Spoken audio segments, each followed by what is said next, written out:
Hotel ಇಡ್ಲಿಗೆ ಬಳಸೋ ಪ್ಲಾಸ್ಟಿಕ್ನಿಂದ cancer ಬರುತ್ತೆ ಅನ್ನೋ ಆಘಾತಕಾರಿ ಸುದ್ದಿ ಹೊರಬಿದ್ದ ಬೆನ್ನಲ್ಲೇ ಕಲ್ಲಂಗಡಿ, ಟ್ಯಾಟೂ, ಲಿಪ್ಸ್ಟಿಕ್ಗೂ ಟ್ರಬಲ್ ಶುರುವಾಗಿದೆ. ಸ್ಟೈಲ್ ಅಂತ ಟ್ಯಾಟೂ ಹಾಕಿಸಿಕೊಂಡ್ರೆ ನಿಮ್ಮ ಜೀವಕ್ಕೆ ಕುತ್ತು ಬರುತ್ತೆ, ಹುಷಾರ್.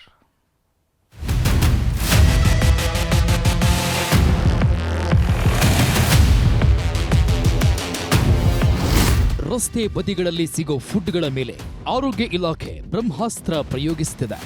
ಜನರ ಜೀವಕ್ಕೆ ಕುತ್ತು ತರ್ತಿರೋ ಆಹಾರಗಳ ಮೇಲೆ ಹದ್ದಿನ ಕಣ್ಣಿಟ್ಟಿದೆ. ಕೆಮಿಕಲ್ ಮಿಶ್ರಿತ ಫುಡ್ಗಳನ್ನು ಸಂಗ್ರಹಿಸಿ ಟೆಸ್ಟ್ ಮಾಡ್ತಿದ್ದು, ಅದರಲ್ಲಿ ಇಡ್ಲಿ ಸ್ಯಾಂಪಲ್ಗಳ ವರದಿಯೇ ಬೆಚ್ಚಿ ಬೀಳಿಸುವಂತಿದೆ. ಇಡ್ಲಿ ತಯಾರಿಕೆಗೆ ಪ್ಲಾಸ್ಟಿಕ್ ಬಳಕೆ ಡೇಂಜರಸ್ ಅನ್ನೋದು ಬಯಲಾಗಿದೆ. ಇದು ಕ್ಯಾನ್ಸರ್ಗೂ ಕಾರಣವಾಗುತ್ತೆ ಅಂತ ತಜ್ಞರು ಭವಿಷ್ಯ ನುಡಿದಿದ್ದಾರೆ. ಹೀಗಾಗಿ ಇಡ್ಲಿ ತಯಾರಿಕೆಗೆ ಪ್ಲಾಸ್ಟಿಕ್ ಬ್ಯಾನ್ ಮಾಡಿ ಆರೋಗ್ಯ ಇಲಾಖೆ ಆದೇಶ ಹೊರಡಿಸಿದೆ. ಆದರೆ ಈ ಆದೇಶಕ್ಕೆ ಕಿಮ್ಮತ್ತು ಕೊಡದ ಹೋಟೆಲ್ಗಳ ಪ್ಲಾಸ್ಟಿಕ್ ದರ್ಬಾರ್ ಎಗ್ಗಿಲ್ಲದೆ ಮುಂದುವರೆದಿದೆ. ಇಡ್ಲಿ ಪ್ಲಾಸ್ಟಿಕ್ ಬ್ಯಾನ್ ಆದ್ರೂ ಡೋಂಟ್ ಕೇರ್. ನ್ಯೂಸ್ 18 ರಿಯಾಲಿಟಿ ಚೆಕ್ನಲ್ಲಿ ಬಹಿರಂಗ.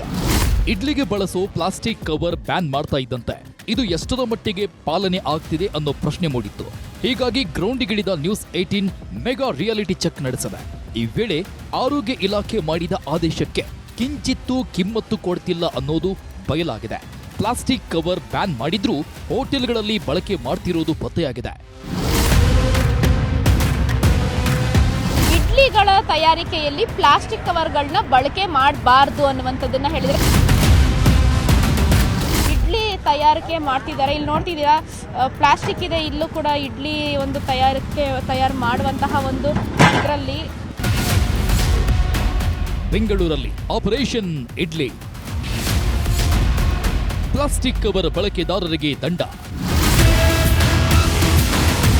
ನ್ಯೂಸ್ 18 ನಿರಂತರ ವರದಿ ಪ್ರಸಾರ ಮಾಡಿದ್ದೇ ತಡ ಆರೋಗ್ಯ ಇಲಾಖೆ ಅಧಿಕಾರಿಗಳು ಅಲರ್ಟ್ ಆಗಿದ್ದಾರೆ. ಇಡ್ಲಿ ತಯಾರಿಕೆಗೆ ಪ್ಲಾಸ್ಟಿಕ್ ಬಳಕೆ ಮಾಡ್ತಿದ್ದ ಹೋಟೆಲ್ಗಳ ಮೇಲೆ ದಾಳಿ ಮಾಡಿ ಪರಿಶೀಲನೆ ನಡೆಸಿದ್ದಾರೆ. ರೂಲ್ಸ್ ಮೀರಿದವರ ಮೇಲೆ ದಂಡಾಸ್ತ್ರ ಪ್ರಯೋಗಿಸಿದ್ದಾರೆ. ಅಲ್ಲದೆ ನೋಟಿಸ್ ಜಾರಿ ಮಾಡಿ ವಾರ್ನಿಂಗ್ ಕೊಟ್ಟಿದ್ದಾರೆ. ಪ್ಲಾಸ್ಟಿಕ್ ಕವರ್ ಬಳಕೆ ನಿಲ್ಲಿಸುವಂತೆ ಸಚಿವ ದಿನೇಶ್ ಗುಂಡೂರಾವ್ ಕೂಡ ಎಚ್ಚರಿಕೆ ಕೊಟ್ಟಿದ್ದಾರೆ. ಈಗ ಈ ಪ್ಲಾಸ್ಟಿಕ್ ಪೇಪರನ್ನು ಉಪಯೋಗಿಸಿ ಈ ಇಡ್ಲಿಯನ್ನು ತಯಾರು ಮಾಡುವಂಥದ್ದು ಏನಿದೆ, 681 ಹೋಟೆಲು, ರೆಸ್ಟೋರೆಂಟು ಮತ್ತು ಇದೆಲ್ಲ ಕಡೆ ನಾವು ಅಭಿಯಾನ ಮಾಡಿರುವಂಥದ್ದು. ಈಗ ಅದರಲ್ಲಿ 52 ಉದ್ಯಮಿಗಳಿಗೆ ನಾವು ನೋಟಿಸನ್ನು ಜಾರಿ ಮಾಡಿದ್ದೀವಿ. ಕಲ್ಲಂಗಡಿ, ಬಟಾಣಿ ವಿರುದ್ಧವೂ ಬೇಟೆ. ಇಡ್ಲಿ ಬೆನ್ನಲ್ಲೇ ನಕಲಿ ಕಲ್ಲಂಗಡಿ ಹಣ್ಣಿನ ಹಾವಳಿ ದೊಡ್ಡ ಮಟ್ಟದಲ್ಲಿ ಸದ್ದು ಮಾಡ್ತದೆ.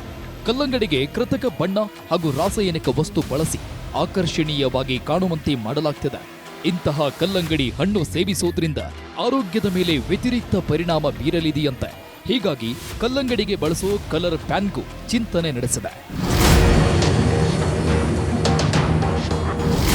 ಹಸಿರು ಬಟಾಣಿಯಲ್ಲೂ ಕೃತಕ ಕಲರ್ ಬಳಕೆ ಮಾಡ್ತಿರೋದು ಬೆಳಕಿಗೆ ಬಂದಿದೆ. ಈ ಸಂಬಂಧ ಆಹಾರ ಇಲಾಖೆ ಅಧಿಕಾರಿಗಳು 36 ಸ್ಯಾಂಪಲ್ಸ್ ಸಂಗ್ರಹಿಸಿದ್ದು 28ರಲ್ಲಿ ಕಲರ್ ಇರೋದು ಪತ್ತೆಯಾಗಿದೆ. ಈ ಕೃತಕ ಕಲರ್ನಿಂದ ಕಿಡ್ನಿ ಮೇಲೆ ಪರಿಣಾಮ ಬೀರುತ್ತೆ ಅನ್ನೋ ಭಯಾನಕ ಮಾಹಿತಿ ಹೊರಬಿದ್ದಿದ್ದು ಕೃತಕ ಬಣ್ಣಕ್ಕೆ ಬ್ರೇಕ್ ಹಾಕಲು ಸಜ್ಜಾಗಿದೆ. ಡೇಂಜರ್ ಟ್ಯಾಟೂಗೆ ಬೀಳುತ್ತಾ ಕಡಿವಾಣ. ಈಗಿನ ಯುವಕ ಯುವತಿಯರಿಗೆ ಟ್ಯಾಟೂ ಅಂದ್ರೆ ಒಂಥರಾ ಕಿಕ್. ಸದ್ಯ ಇದೇ ಟ್ಯಾಟೂ ಮೇಲೆ ಆರೋಗ್ಯ ಇಲಾಖೆ ಹದ್ದಿನ ಕಣ್ಣಿಟ್ಟಿದೆ. ಟ್ಯಾಟೂನಿಂದ ಸ್ಕಿನ್ ಕ್ಯಾನ್ಸರ್, HIV ಯಂತಹ ರೋಗಗಳು ಹರಡುವ ಭೀತಿ ಹೆಚ್ಚಾಗ್ತಿದೆಯಂತೆ. ಹೀಗಾಗಿ ಟ್ಯಾಟೂ ಹಾಕುವವರಿಗೆ ಕಡಿವಾಣ ಹಾಕಲು ಸರ್ಕಾರ ಮುಂದಾಗಿದೆ. ಇದಕ್ಕಾಗಿ ಗೈಡ್ಲೈನ್ಸ್ ಬೇಕಿರೋದ್ರಿಂದ ಕೇಂದ್ರಕ್ಕೆ ಸಚಿವ ದಿನೇಶ್ ಗುಂಡೂರಾವ್ ಪತ್ರ ಬರೆಯಲು ಮುಂದಾಗಿದ್ದಾರೆ. HIV ಇರೋರ್ಗೆ ಹಾಕಿರ್ತಾರೆ ಅನ್ಕೊಳ್ಳಿ, ಅವ್ರು ಕ್ಲೀನ್ ಮಾಡಿರಲ್ಲ. ನೆಕ್ಸ್ಟ್ ಇಮಿಡಿಯೇಟ್ ಆಗಿ ಇನ್ನೊಬ್ರಿಗೆ ಅದನ್ನ ಇದು ಮಾಡಿ ಹಾಕ್ತು ಅಂದ್ರೆ ಚಾನ್ಸಸ್ ಆದ್ರೆ ಬರೋ ಚಾನ್ಸಸ್ ಇದೆ. ಕೆಲವು ಸಲ ತುಟಿಗೆ ಹಚ್ಕೊಂಡಿರುವಂಥ ಲಿಪ್ಸ್ಟಿಕ್ ಅನ್ನು ನಾವು ಸೇವನೆ ಮಾಡೋ ಸ್ವಭಾವ ಇರುತ್ತೆ.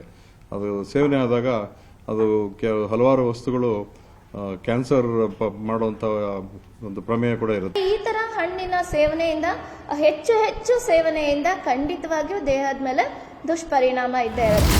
ಒಟ್ಟಾರೆ ದಿನಕ್ಕೊಂದು ಆಹಾರಗಳು ಸೇಫ್ ಅಲ್ಲ ಅನ್ನೋ ಮಾಹಿತಿ ಹೊರಬರ್ತಿದ್ದು ಜನರು ಆತಂಕಕ್ಕೀಡಾಗಿದ್ದಾರೆ. ಇನ್ಮುಂದೆ ಬೀದಿ ಬದಿ ಮಾರಾಟ ಮಾಡುವ ಕಾಸ್ಮೆಟಿಕ್ಗೂ ಹೊಸ ನಿಯಮ ಜಾರಿಯಾದ್ರೂ ಅಚ್ಚರಿಯಿಲ್ಲ. ಹಂಸ ಶ್ಯಾಮಲ, ನ್ಯೂಸ್ 18 ಬೆಂಗಳೂರು.